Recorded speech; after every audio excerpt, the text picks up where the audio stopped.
Muy buenos días, Dios les bendiga. Bienvenidos a nuestro podcast La Biblia en un año, día 110. El tema de hoy, el plan estratégico de Dios. Vivo en Londres, una ciudad que tiene una población de 8.3 millones de personas y es la más grande de Europa y la 21ª más grande del mundo. Cada año recibe 15 millones de visitantes y en ella se hablan más de 300 idiomas.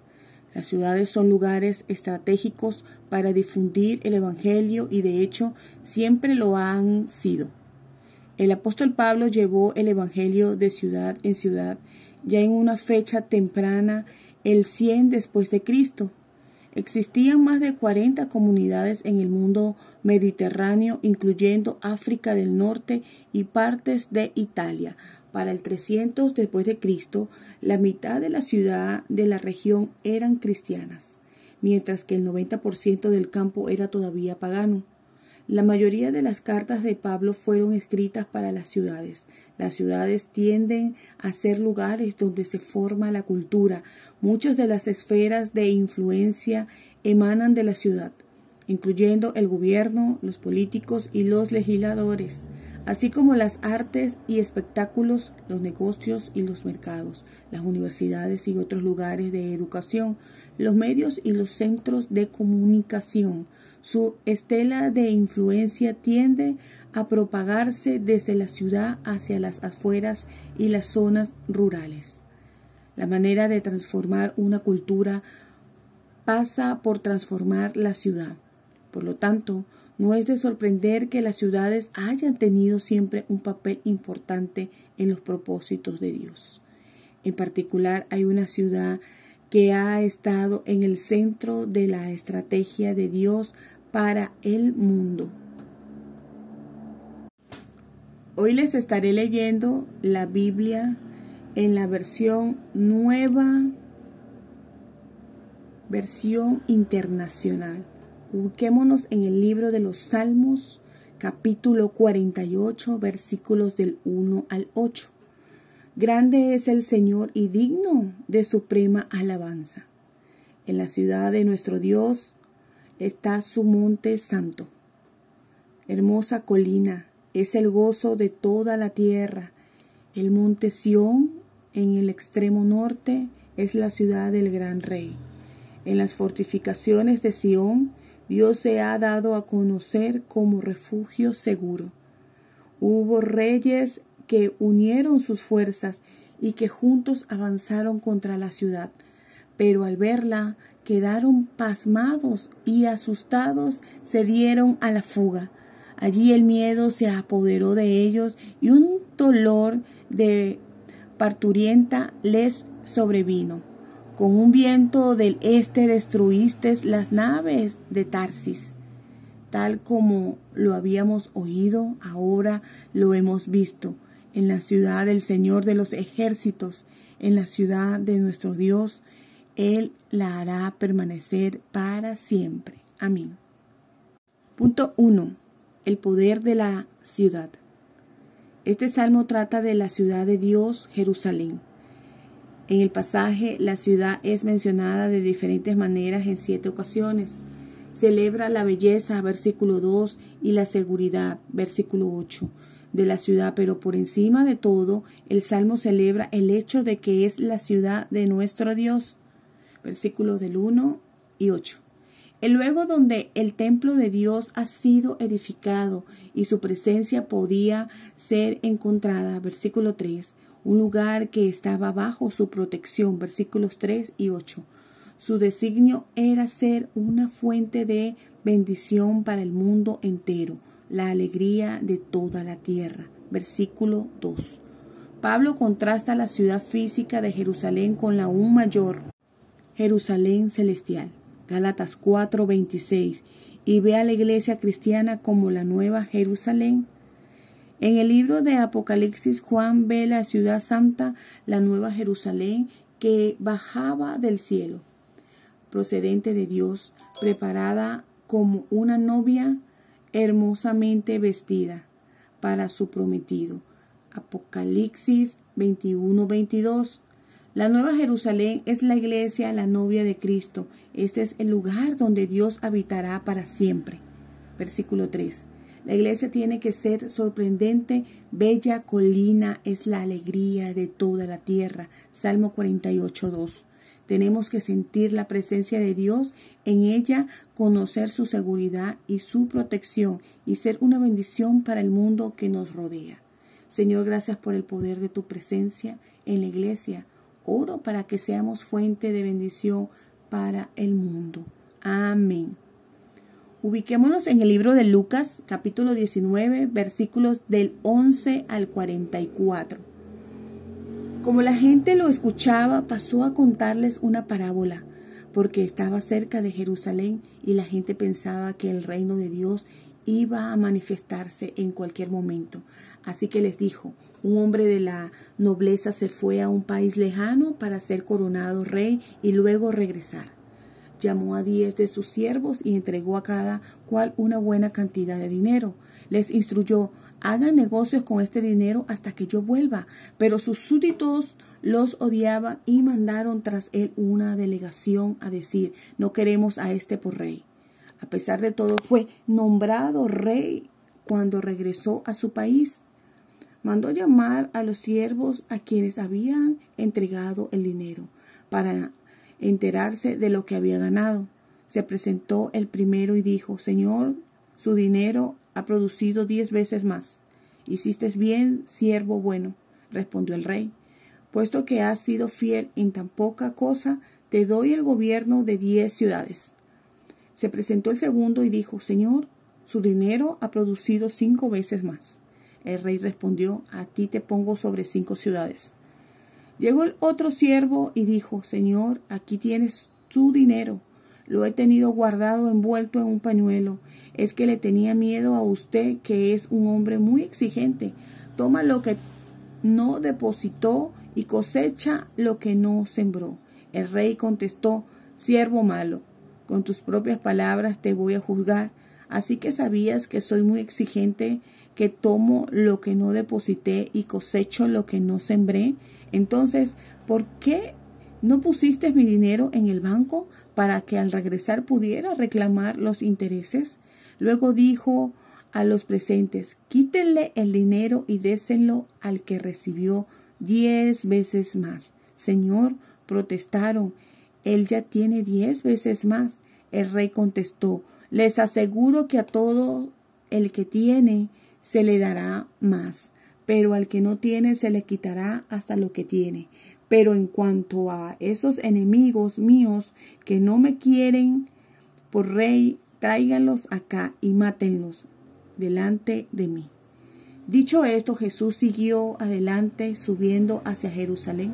Cuando se acercó en Betfagé y Betania, junto al monte llamado de los Olivos, envió a 2 de sus discípulos con este encargo: vayan a la aldea que tienen enfrente y al entrar en ella encontrarán atado un burrito en el que nadie se ha montado. Desátenlo y tráiganlo acá. Y si alguien pregunta por qué lo desatan, díganle: el Señor lo necesita. Fueron y lo encontraron tal como él les había dicho. Cuando estaban desatando al burrito, los dueños preguntaron: ¿por qué desatan el burrito? El Señor lo necesita, contestaron. Se lo llevaron pues a Jesús, luego pusieron sus mantos encima del burrito y ayudaron a Jesús a montarse. A medida que avanzaba, la gente tendía sus mantos sobre el camino. Al acercarse a la bajada del monte de los Olivos, todos los discípulos se entusiasmaron y comenzaron a alabar a Dios por tantos milagros que había visto. Gritaban: bendito el Rey que viene en el nombre del Señor, paz en el cielo y gloria en las alturas. Algunos de los fariseos que estaban entre la gente reclamaron a Jesús: Maestro, reprende a tus discípulos. Pero él respondió: les aseguro que si ellos se callan, gritarán las piedras. Cuando se acercaba a Jerusalén, Jesús vio la ciudad y lloró por ella. Dijo: Como quisiera que hoy supieras lo que te puede traer paz, pero eso ahora está oculto a tus ojos. Te sobrevendrán días en que tus enemigos levantarán un muro, te rodearán y te encerrarán por todos lados. Te derribarán a ti, a tus hijos dentro de tus murallas. No dejarán piedra sobre piedra, porque no reconociste el tiempo en que Dios vino a salvarte. Amén. Punto 2. La pasión por la ciudad. Al acercarse a la ciudad de Jerusalén, versículo 11, Jesús cuenta la parábola del dinero, las minas.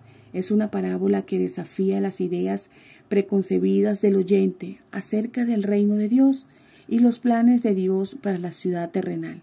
Una mina era una unidad de moneda que equivalía al salario de 3 meses. Era por tanto una gran cantidad de dinero. Es de mucha importancia cómo uses todo lo que Dios te ha confiado. No solo tienes que usar tu dinero, también todos los dones que Dios te ha dado, incluyendo tu tiempo, educación, trabajo, habilidades y oportunidades para el beneficio del Rey y su reino. Es interesante cómo el premio a la fidelidad en el cuidado de las minas fue el gobierno de 10 ciudades o el de 5 ciudades, versículos 17 y 19. Cuando Jesús hace su entrada triunfal en la ciudad de Jerusalén, todos los discípulos se entusiasmaron y comenzaron a alabar a Dios por tantos milagros que habían visto. Gritaban: bendito el Rey que viene en nombre del Señor, paz en el cielo y gloria en las alturas. Versículos 37 y 38. Ven a Jesús como el Mesías que viene para reinar en la ciudad de Jerusalén. Dado cumplimiento a las promesas de un rey de la estirpe de David, liberando la ciudad de sus hostigadores romanos. Pero Jesús tiene otro plan. Al acercarse a Jerusalén llora por la ciudad. Versículo 41. Jesús sentía pasión por la ciudad y tuvo compasión de ella al ver la destrucción venidera de Jerusalén que iba a ocurrir en el año 70 después de Cristo. El templo no ha vuelto a ser reconstruido y la ciudad de Jerusalén sigue siendo un lugar por el que se derraman muchas lágrimas. La tragedia fue que Jerusalén no reconoció el tiempo en que Dios vino.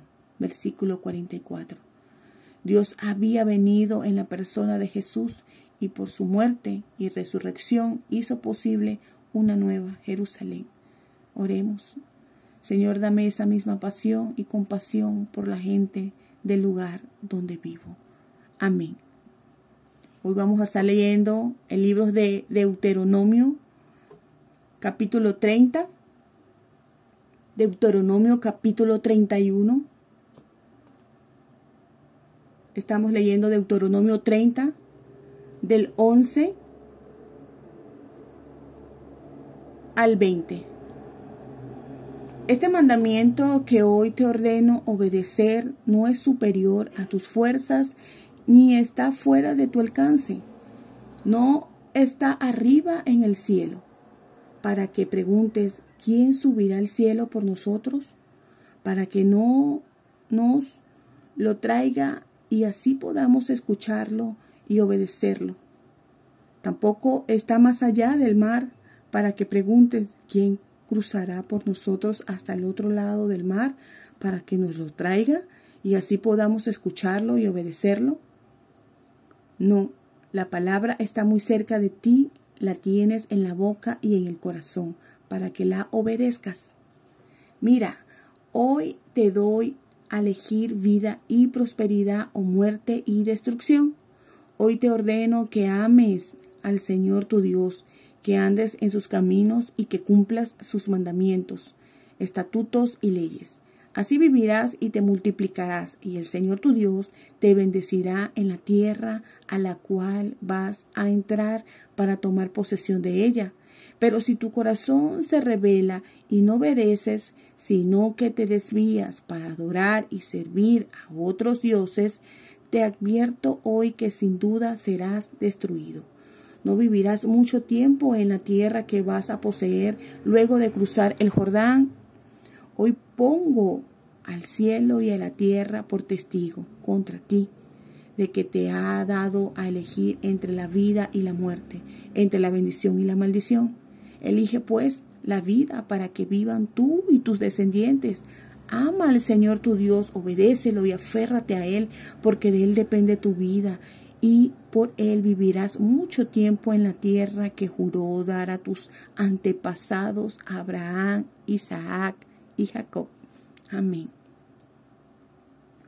Deuteronomio 31, versículos del 1 al 29. De nuevo habló Moisés a todo el pueblo de Israel y dijo: yo tengo 120 años y no puedo seguir siendo su líder. Además, el Señor me ha dicho que no voy a cruzar el Jordán, pues ha ordenado que sea Josué quien lo cruce al frente de ustedes.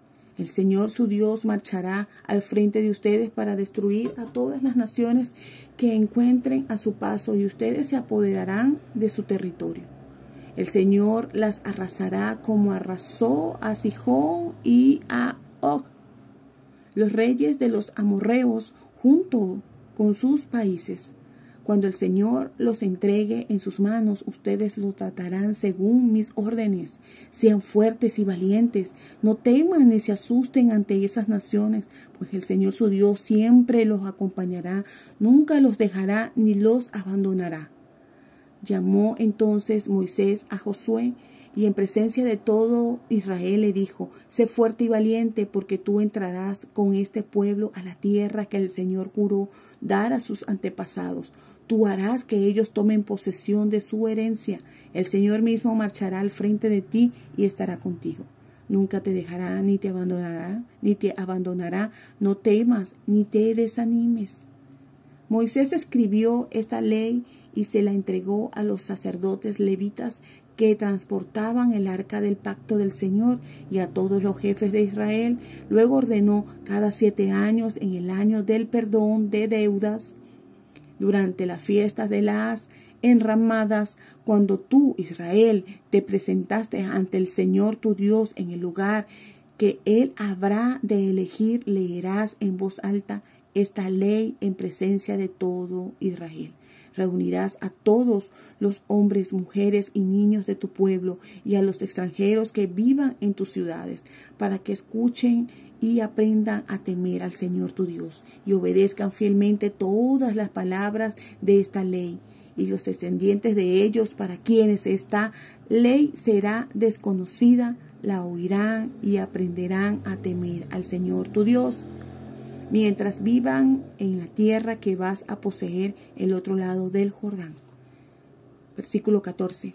El Señor dijo a Moisés: ya se acerca el día de tu muerte. Llama a Josué y preséntate con él en la tienda de reunión para que recibas mis órdenes. Fue así como Moisés y Josué se presentaron allí. Entonces el Señor apareció a la entrada de la tienda de reunión en una columna de nube. El Señor dijo a Moisés: tú irás a descansar con tus antepasados. Y muy pronto esta gente me será infiel con los dioses extraños del territorio al que van a entrar. Me abandonarán y quebrantarán el pacto que hice con ellos. Cuando esto haya sucedido, se encenderá mi ira contra ellos y los abandonaré. Ocultaré mi rostro y serán presa fácil. Entonces les sobrevendrá muchos desastres y adversidades, y se preguntarán: ¿no es verdad que todos estos desastres nos han sobrevenido? Porque nuestro Dios ya no está con nosotros. Y ese día, sin duda alguna, ocultaré mi rostro por haber cometido la maldad de irse tras otros dioses. Escriban pues este cántico y enséñelos al pueblo para que lo cante, y sirva también de testimonio contra ellos.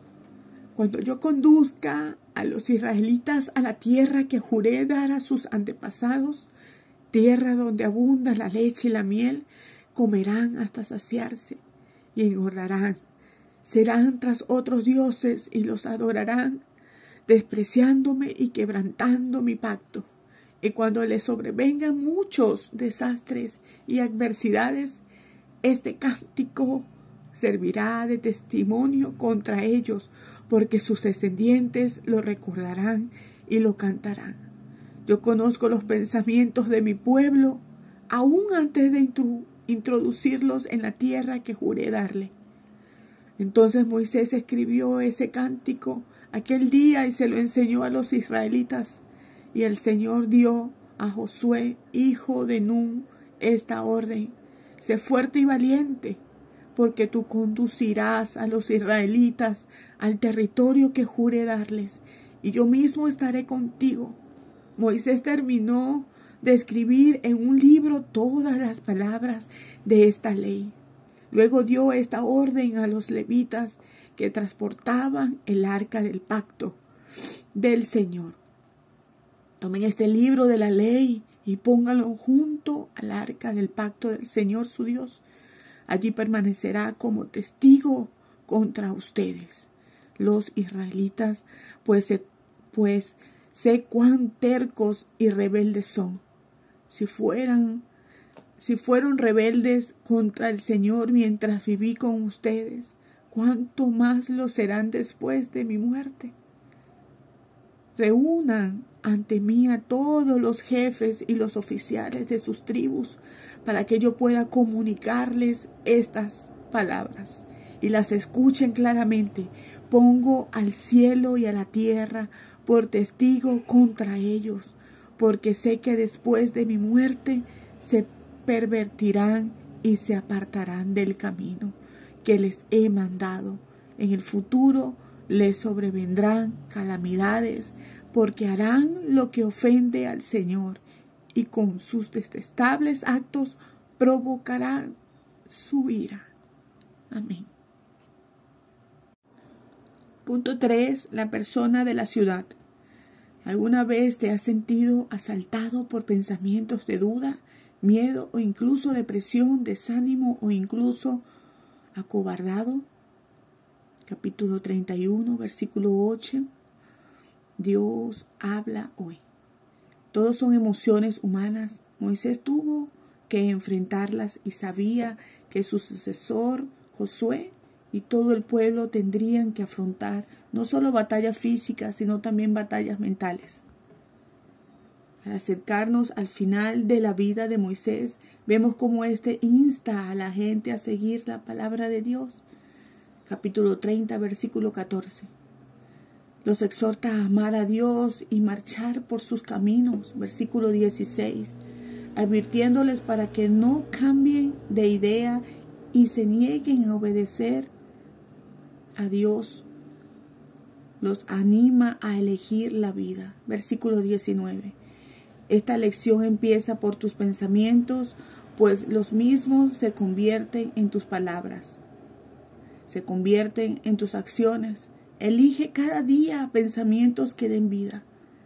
El sucesor de Moisés es Josué. Él es el nuevo líder del pueblo de Dios que va a afrontar las muchas batallas que les espera.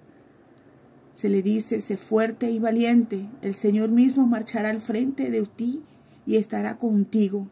Nunca te dejará ni te abandonará. No temas ni te desanimes. Capítulo 31, versículos 6 y 8.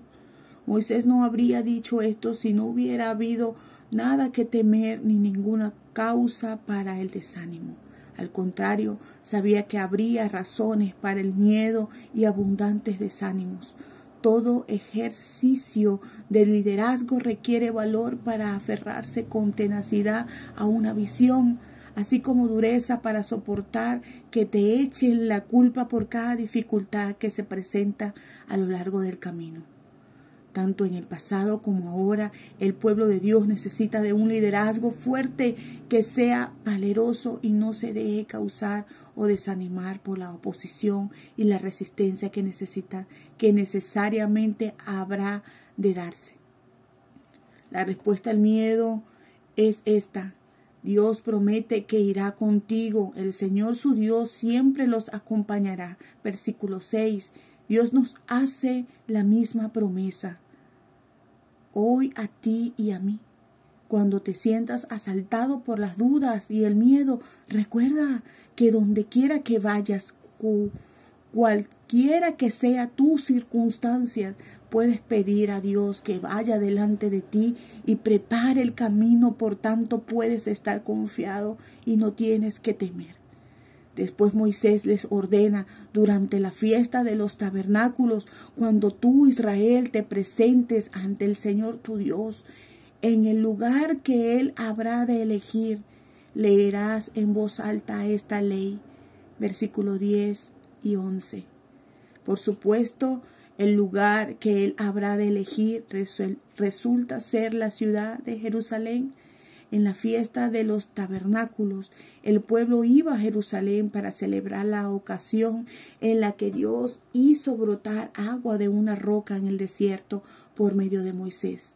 En ella daban gracias a Dios por proveer el agua en el año anterior y oraban para que hiciera lo mismo en el que estaba por venir. El agua es vista también como una señal del favor de Dios y un símbolo de refresco espiritual. Ver, por ejemplo, 1 Corintios capítulo 10, versículos 3 y 4. Fue en el último mayor día de la fiesta de los tabernáculos cuando Jesús se puso de pie y exclamó: si alguno tiene sed, que venga a mí y beba. De aquel que cree en mí, como dice la Escritura, brotarán ríos de agua viva. Juan 7, 37, 38. Estaba diciendo que estas promesas no se cumplirían en un lugar, sino en una persona. El río de la vida manará de lo más íntimo del ser de Jesús. También en un sentido derivado, los ríos de agua viva brotarán de cada cristiano, aquel que cree que en mí. Versículo 38. Jesús dice que de ti brotará este río trayendo vida, fructificación y sanación a otras personas. Esta imagen se retoma de nuevo en el libro del Apocalipsis, donde vemos la culminación de la ciudad de Jerusalén, Apocalipsis 22, 1 al 3. Igual que brotó un río del Edén justo al principio de la historia de la Biblia, Génesis 2, 10, ahora al final, en los nuevos cielos y la nueva tierra, brotará un río de la ciudad de Dios, donde Dios hace su morada con la humanidad para siempre. Oremos al Señor. Señor, gracias porque prometes estar conmigo allá a donde vaya y que nunca me abandonarás. Si te olvidaras de mí, lléname con tu Espíritu Santo para que hoy broten de mi corazón ríos de agua viva. Amén. La pastora Pipa añade en Deuteronomios 31, 6, sean fuertes y valientes, no teman ni se asusten ante esas naciones, pues el Señor su Dios siempre los acompañará, nunca los dejará ni los abandonará. Este es uno de los versículos de mi vida. Recuerden que este devocional está escrito por la pastora y el pastor Nicky y Pipa Gumbel de la iglesia HTV en Londres. Y esta es la que le da voz a este devocional, Ingrid Flores. Dios les bendiga grande y abundantemente.